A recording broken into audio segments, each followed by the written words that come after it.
Hi, I'm Oren Kriegel from Bridge Winners. This is Eric Rodwell, Hi, everybody. half of the legendary Macwell partnership, and I guess about a couple hours ago, they won the USA 1 final, so they're going to be going to Lyon, France as USA 1 in the Bermuda Bowl. So congratulations, Eric, and Thank the you. whole team. To my teammate and then my teammate's wife. Hey, Bobby. Just like Zia.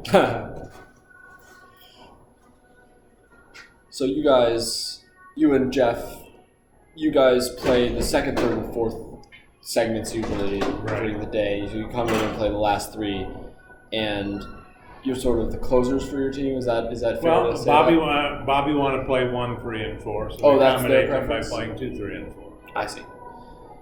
Would you be happy playing 1, 3, and 4? Sure. Okay. But I've adjusted to this. Okay. You know. Did you do differently before?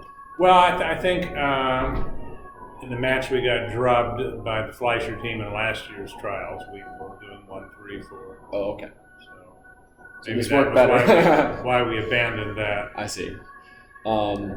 So obviously your precision system is very well known as being very aggressive and very complicated, but there's also sort of an impression that in recent years you've kind of trimmed down some of the agreements somewhat. I think when Jeff was in the well not too long ago, he talked a little bit about this. And We did at one point have too many obscure things. Well, this double means that in this situation. It's only going to come up once every 3 years. Mm-hmm. And when you weigh the cost of forgetting something like that against the possible gain, so there was a tree pruning, but I'd say not especially recently. Oh, okay. But yes, Just sort of over the course. So you're really obscure stuff we've dropped. So you're more in the doing general rules. You have like principles that guide you in most of these situations to cover the same things that you would have. Like, and you want to try and have things be as consistent as possible. Like when you show a balanced hand up to the strong club, and I show a 5-card major, you want what the responding hand does to be as similar as possible between situations. That sort of thing. Okay, because you guys have several ranges of balanced hands. Over your strong club, right? Like you play a club past 2 diamonds is 8 to 10. You play other higher bids is different ranges. Right. So then you have similar, like when you show a major, then do you have similar? Well, a club past the heart shows spade positive precision style or 11 to 13 balance. Oh, okay. So if I then show a major in particular, and you say you have 11 to 13 balance, and then I make the cheapest bid to say I have a minimum, it asks for the same step responses to show support as if it won a club past 2 diamonds showing 8 to 10 balance, and I bid the major. Gotcha. So that's basically what I'm talking about with. And then, you don't need to remember specifics. You can just apply the general framework there, right? Right. If you can reasonably apply the same framework to more situations, it's easier on the memory. Okay. So is that something you just recommend sort of across the board in terms of system design? Obviously, you've done a lot of system work over the years. Well, I mean, from my experience, there's not that many partnerships where both players really are willing to work hard to learn the system exactly. Now, there are some exceptions. We played Rubin and Becker back when they were playing. They never once screwed up their ultimate club relay system, ever, when we played against them. They always knew exactly what all the bids meant. But they're the exception, not the rule.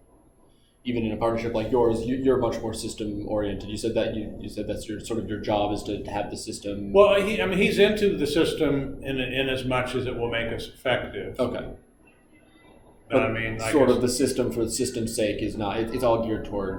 Well, I don't do any system for system's sake. Okay. I like thinking about it and toying with ideas. Lateral thinking, they call it. Well, I don't even know if that's the best thing. I just try and generate ideas and see where they take me sometimes. Sure. And sometimes after a while I say, this is a great idea. But I'll say in general, most ideas that seem to be good, if you look at them carefully enough, they're really not that good. It's tough to come up with a really good idea. Because of all the trade-offs and bidding and... Right. Okay, so like if you have, like we could use this bid to show this hand type or something, you're I mean, there's always the question of like forgetting or giving away information or giving the opponents chances to double or not double for leads.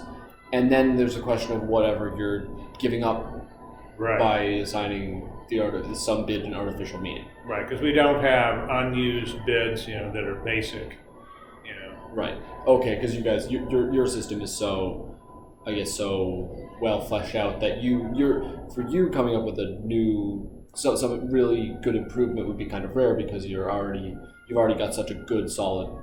Well, there are two sequences I improved lately. One of them was at Jeff's request, and so it's funny. It took me the better part of 6 months because I would keep getting ideas and I'd write it up and try it out. It looked pretty good, and then I think a lot of it is the subconscious mind, when I'm sleeping, and then I get another idea, and that seems even better, and then another idea, but maybe that one wasn't so great, etc. So finally, I just say, I've got it. This is the final product I want on this thing. Gotcha.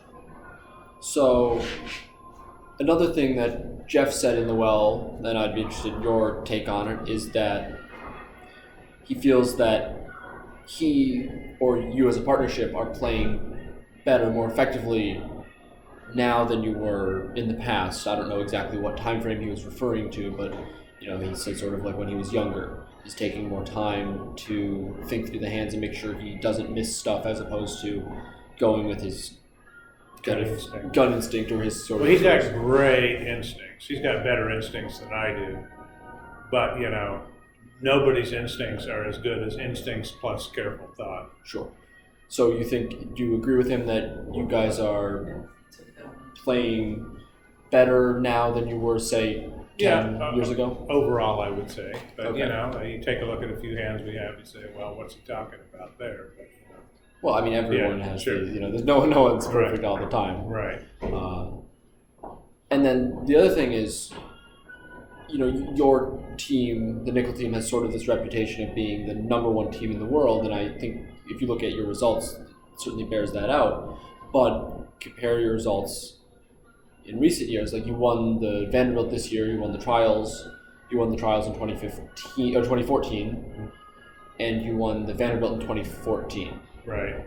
But in the 90s, you won 4 Spingolds in a row, and so is that just what's the difference there? Is it? Well, ask Bobby Wolf. He'd probably say him being on the team. All right. I'm just kidding. I don't know what he would say, but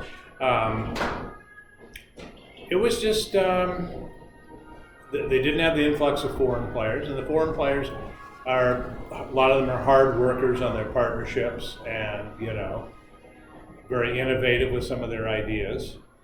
And some is unfamiliarity, and also does that play a role? That was played into it sometimes. I remember playing Bjorn Felanius in the 80s. Every time he said, "Well, I'm playing a new system," and one of them was like one of the major openings showed like 8 to 12 highs with 3 or 4 cards in the suit or something, So it's just a whole different Right. It turned out we crushed them in the match they were playing this system. That was the only time. But another time we played a World Championship first round match against Tommy Gullberg from Sweden. And they were playing a system called the Magic System that I'd never seen before or since.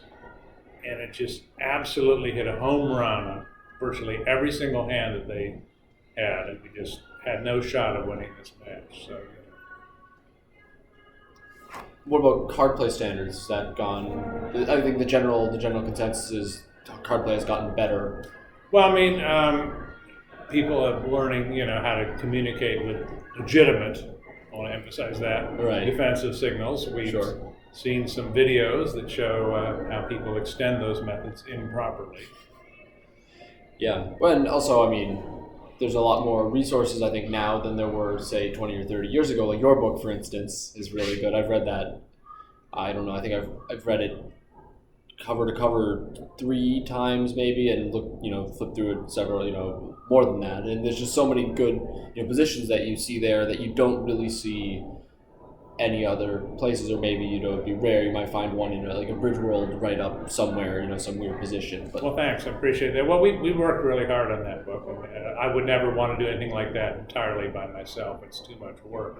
Okay, when you say we, who is? Well, Mark Horton, Ms. Braidley was the publisher, and he said because I had like some notes I had given Fred Gittleman, sort of as a thank you. But basically, I read a lot of Kelsey and Reese books, and I just thought, a lot of these plays, they really should sort of have names attached to them, or if I happen to discover something. But for the most part, it was things that were out of these books.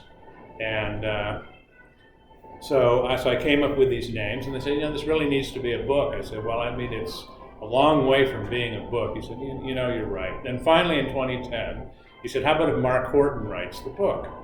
And I said, fine. So Mark Horton wrote the book, and he did a very good job, but there were maybe 7 or 8 hands I wanted to remove for one reason or another, and I did edit some of what he did, but for the most part I didn't. And then I had a whole bunch of hands I kept track of that year.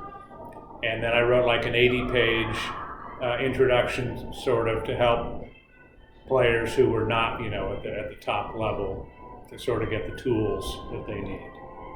So it was a great collaboration, and you can tell the difference in the writing styles. He's a lot more likely to name names when somebody made a mistake. But he's a very good writer. It was a great project, and it took a year of working on it hard. So I'm talking to Michael Rosenberg today. Okay. So did you see the hand today where there's a Martellian squash? Oh, sure. Okay. Was this 10-9-6 4th up to ace king for it? They said, 8-7 Doubleton. They said, yeah. Okay. So I think that's a great name for it. They said, I think it's great, or something to that effect. Right. That's exactly. I was doing Viewgraph. That was I believe Jeff Hampson was playing the hand in 2 diamonds, and he the defense led trumps at him, which didn't solve the problem for him. Right, but that was, I noticed that at some point he led the 3 of diamonds toward dummies like 5-4, and that was the 2 was the only outstanding trump. So, I've always, to me, words have always been a source of entertainment. So this for me, it's amusement as much as anything else. Sure. To come up with these names. When I was in college, they said the funnier and weirder, like if you think of nicknames for people or these things, you're more likely to remember them than if you just try to do everything by rote memory. Right. Well, speaking of sort of weirder names, the one that stands out for me is Umjudo. I don't know how you pronounce it. Yeah, it's Umjoodo, Umjudo. Well, there was this Indian fellow named Saranha Rahan Raghavan. Back when I was actually, I think, still in high school. My dad was a Purdue professor in West Lafayette, Indiana. And we actually had a very nice club. Babu, Conaroo, and Ira Korish, Dave Fred, some other people you may not know. But there's some. It was a good place to play bridge. There were some people who knew what they were doing. One of them was this guy named Ron Adelsman, who was my partner for maybe 4 or 5 years.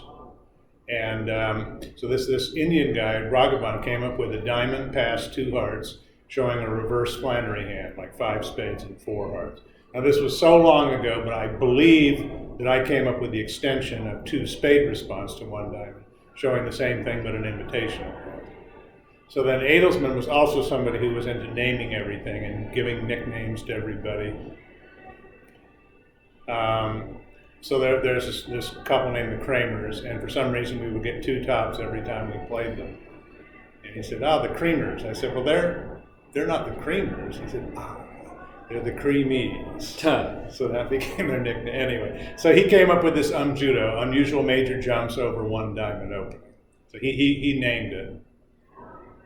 So we got Radhavan. I'm butchering the. Say the name again. His name is Saranha Rahan Raghavan. Raghavan. Okay. I think I sort of got it. That's the main reason I asked you about that, is so I could hear you pronounce that name, because I've heard it, I've seen it spelled, and So he and I are co-authors of the convention, but it was his idea. He gets most of the credit because he thought of the 2 heart bit in the first place. All right, well, and that's something that tons of people play. I think it's a great convention. I have never even considered playing anything else. So that's one of the rare great ideas, huh? Well, they were easier to come by in the old days when bidding was much more primitive. Sure. So support doubles, Series 3.0 or some version of that. Right. All right. That was back in the days when there was really fertile ground for coming up with things, and I came up with a lot of those things in the 80s, or in some cases in the 70s, like the support double was 1974. All right. Well, thank you, and congratulations again, and good luck in France. Thank you, Oren.